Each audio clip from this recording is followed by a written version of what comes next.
Today we're making this handy homemade pizza margherita. This recipe makes 2 pizzas, by the way. Pop out a bowl and plop 4 cups of bread flour. All-purpose or gluten-free is fine too. I find bread flour works best. Tablespoon of salt on top. Mix that. Packet of rapid rise yeast. Plop it in a bowl real quick. Get 400 milliliters of water. Doesn't have to be cold or hot, just room temperature is fine. Put some in with the yeast, pour the rest with the flour and salt. Mix that. It's gonna seem dry, add the yeast and water. Mix that. Bam, it's all crummy and stuff, so knead it on a floured surface until you get this nice ball. Let it rise for like 30 minutes. Time flies. Preheat your oven to 500 degrees Fahrenheit for at least 30 minutes. Alright, it's risen. Cut it in half. It'll keep for like 48 hours or so refrigerated. Plop it on a floured surface and make a ball. Take your fist and press through the middle. Simple. Take the edges and start moving in a circle. Don't pull it or stretch it. Let gravity do the work. Bam. I like to use a rolling pin, but just hands works too. Let's get it real thin and spread out. Cool. Get a pizza pan with parchment paper. Aluminum foil will burn it and stick to it. Use parchment paper.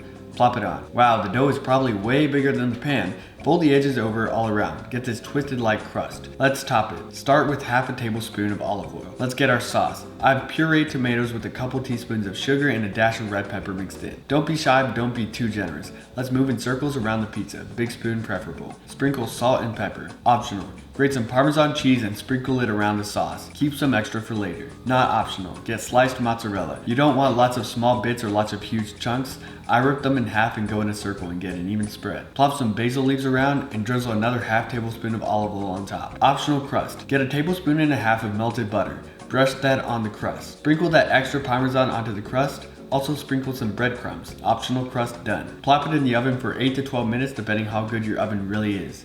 Eat it.